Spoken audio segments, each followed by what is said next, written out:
Hey bonjour, bienvenue sur Aleron Science.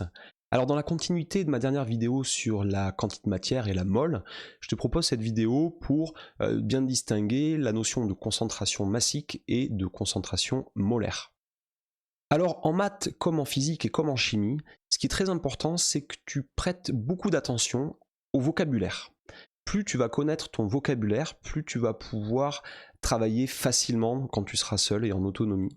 Et souvent, c'est le problème que rencontrent les étudiants et certains de mes élèves, c'est qu'ils ne connaissent pas bien le vocabulaire et donc ils se retrouvent en difficulté régulièrement face à différents concepts.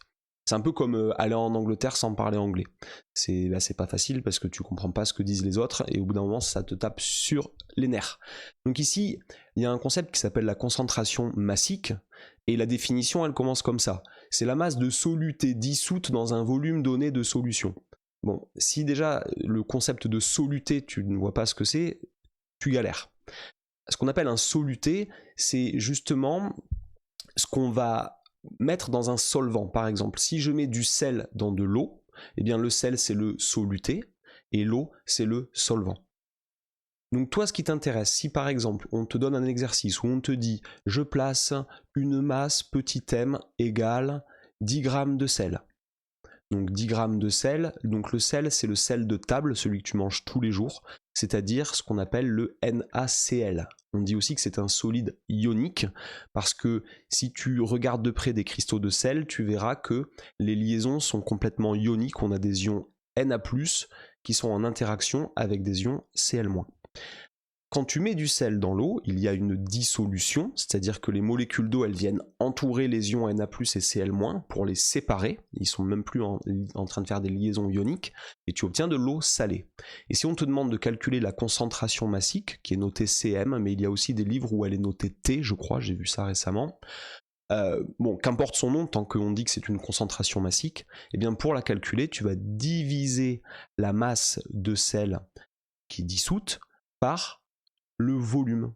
Et j'insiste bien sur la masse qui est dissoute, parce que si tu mets beaucoup trop de sel, arrive un moment où ton sel ne va plus se dissoudre. Passer à peu près 350 grammes de sel pour 1 litre d'eau, à la louche, eh bien ton sel ne va plus se dissoudre, il va rester au fond.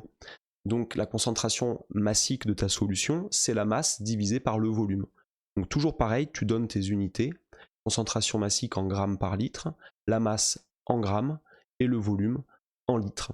Ça va te donner concentration massique en grammes par litre ou grammes fois litre moins 1. On ne peut pas dire grammes par litre moins 1, sinon ça fait des grammes fois des litres. En tout cas, c'est comme ça que tu vas calculer ta concentration massique. Alors le deuxième concept qui t'intéresse, c'est la concentration molaire.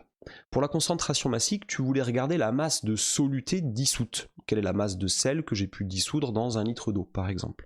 Tandis que dans la concentration molaire, tu vas regarder plutôt quel est le nombre d'ions Na+, ou le nombre d'ions Cl- que tu as dissous dans 1 litre d'eau. Donc cette fois-ci, ce que tu vas faire, c'est que tu vas calculer ta concentration molaire en divisant la quantité de matière, que tu as pu calculer peut-être avec M sur grand M, ou parce qu'elle est donnée. Donc tu vas diviser ta quantité de matière de soluté, toujours pareil, c'est la quantité qui est dissoute qui t'intéresse, et tu vas diviser ça par le volume de ta solution. Comme ta quantité de matière, cette fois-ci est en mol et le volume est en litres, eh bien ta concentration sera en mol par litre. Donc tu dois être très vigilant aux unités parce que souvent dans les énoncés on va te dire j'ai dissous tant de milligrammes ou tant de grammes dans tant de millilitres ou tant de décilitres ou tant de litres. Tu dois absolument faire les conversions pour bien convertir tes milligrammes en grammes, ou bien tes millilitres en litres, ou tes décimètres cubes en litres, etc. etc. D'ailleurs, pour rappel, 1 litre, eh bien, c'est 1000 millilitres. Donc si tu veux passer de grand vers petit, grand, les litres c'est grand par rapport aux millilitres, eh bien tu multiplies par un nombre qui est grand. Grand vers petit, tu multiplies par grand. Tu veux aller de petit vers grand, tu veux aller de 1000 millilitres par exemple vers litre, tu vas de petit vers grand, tu multiplies par petit, tu fais fois 10 moins 3. Je ferai une vidéo d'ailleurs sur les conversions, parce que c'est quand même bien de convertir rapidement et facilement. Dans la même famille, 1 mètre cube, eh bien c'est 1000 litres, c'est bien d'avoir ça en tête. Et 1 litre, c'est 1 décimètre cube.